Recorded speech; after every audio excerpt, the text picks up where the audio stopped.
ദൈവനാമത്തിന് മഹത്വമുണ്ടായിരിക്കട്ടെ. ഈ വലിയ നോമ്പിൻ്റെ 12-ാം ദിനം നമുക്ക് ഒരുമിച്ചുള്ള ചിന്തയ്ക്കും ധ്യാനത്തിനുമായി തിരഞ്ഞെടുത്തിരിക്കുന്ന വേദഭാഗം സംഖ്യാപുസ്തകം 15-ാം അധ്യായം 1 മുതൽ 16 വരെയുള്ളതായ വാക്യങ്ങൾ. Book of numbers chapter 15 verse 1 through 16. നോമ്പ് ജീവിതത്തെ വിശുദ്ധീകരണ പാതയിൽ യാത്ര ചെയ്യുവാൻ നമ്മെ ഒരുക്കുന്ന അർപ്പണത്തിൻ്റെ കാലമാണ്. വീഴ്ചകളെ തിരുത്തി ക്രിസ്തു എന്ന വെളിച്ചത്തെ ഉൾത്തടങ്ങളിൽ സ്വീകരിക്കുന്ന രൂപപ്പെടലിൻ്റെ കാലമാണ്. സംഖ്യാപുസ്തകം 15-ാം അധ്യായം 1 മുതൽ 16 വരെയുള്ളതായ വാക്യങ്ങളിൽ യാഗങ്ങളിലൂടെയും വഴിപാടുകളിലൂടെയും ദൈവകൽപ്പനകളെ പ്രമാണിക്കുക എന്ന സന്ദേശം വ്യക്തമാക്കുന്നു. ക്രിസ്തു കാൽവറിയിൽ യാഗമായതോടുകൂടി പഴയ നിയമ യാഗങ്ങളുടെ പ്രസക്തി നഷ്ടമായി.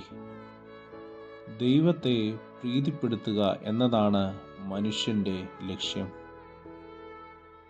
മനുഷ്യൻ്റെ ഇഷ്ടാനുസരണം യാഗം കഴിക്കുന്നതിലല്ല, ദൈവത്തിൻ്റെ പ്രമാണങ്ങൾക്കനുസൃതമായി യാഗം കഴിക്കുകയാണ് വേണ്ടത്.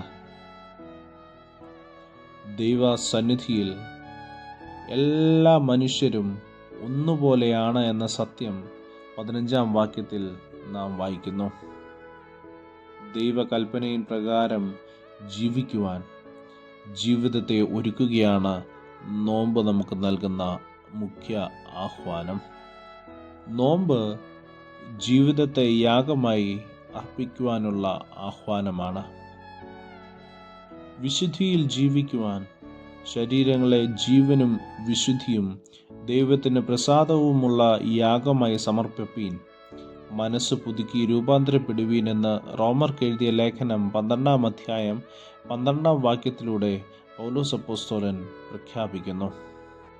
നന്മയും തിന്മയും, പാപവും പുണ്യവും, ശരിയും തെറ്റും, വിശുദ്ധിയും അശുദ്ധിയും തമ്മിൽ തിരിച്ചറിയുവാനുള്ള കഴിവ് ആർജിക്കുന്ന കഠിന തപസ്യയുടെ കാലമാകണം നോമ്പുകാലം. ദൈവിക ബന്ധത്തിൽ നിന്ന് നമ്മെ അകറ്റുന്ന കാര്യങ്ങൾ നാം തിരിച്ചറിയണം. അവയെ ഇല്ലായ്മ ചെയ്തുകൊണ്ട് ജീവിതത്തെ ദൈവത്തിന് യാഗമായി നാം സമർപ്പിക്കണം. നോമ്പ് ആത്മീയ പരിപോഷണത്തിൽ വളരുവാനുള്ള കരുത്തു പകരലാണ്.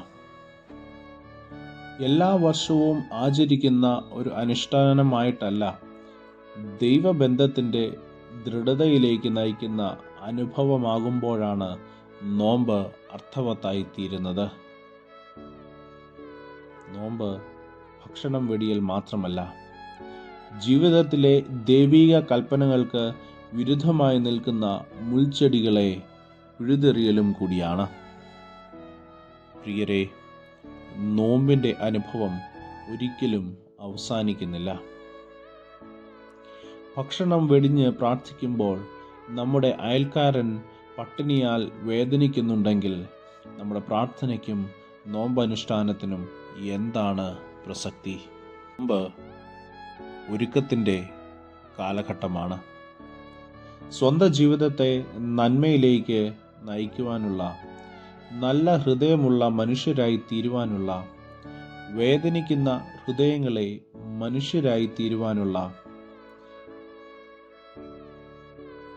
ക്രിസ്തീയ സാക്ഷ്യത്തിനായിട്ടുള്ള, ദൈവബോധത്തിൽ ജീവിപ്പാനുള്ള, ക്രിസ്തീയ സാക്ഷ്യത്തിൻ്റെ ഒരുക്കത്തിൻ്റെ കാലഘട്ടമാണ്. സാമൂഹിക ജീവിയായ നമുക്ക് ദൈവം നൽകിയിരിക്കുന്ന ഉത്തരവാദിത്തങ്ങളെ തിരിച്ചറിഞ്ഞ് പ്രവർത്തിക്കുവാനുള്ള രൂപപ്പെടലിൻ്റെ കാലമായി നോമ്പ് കാലം മാറേണ്ടതുണ്ട്. ദൈവകൽപ്പനകൾക്കനുസൃതമായി ജീവിതങ്ങളെ ദൈവകരങ്ങളിൽ നമുക്ക് സമർപ്പിക്കാം. ദൈവം അനുഗ്രഹിക്കട്ടെ. നമുക്ക് പ്രാർത്ഥിക്കാം.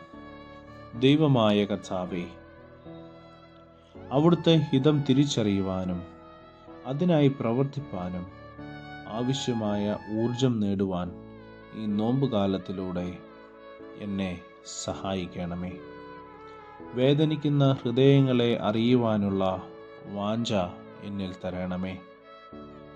ക്രിസ്തീയ സാക്ഷ്യത്തിനായുള്ള ഒരുക്കം എന്നിൽ ഒരുക്കണമേ. അനീതിക്കെതിരെ പോരാടുവാൻ ഞങ്ങളെ തയ്യാറാക്കണമേ. നോമ്പുകാലത്തിൽ കൂടുതൽ നിന്നോട് അടുക്കുവാൻ സഹായിക്കണമേ. യേശുവിൻ്റെ നാമത്തിൽ തന്നെ ആമേൻ. സ്നേഹത്തോടെ ജോയൽ അച്ഛൻ.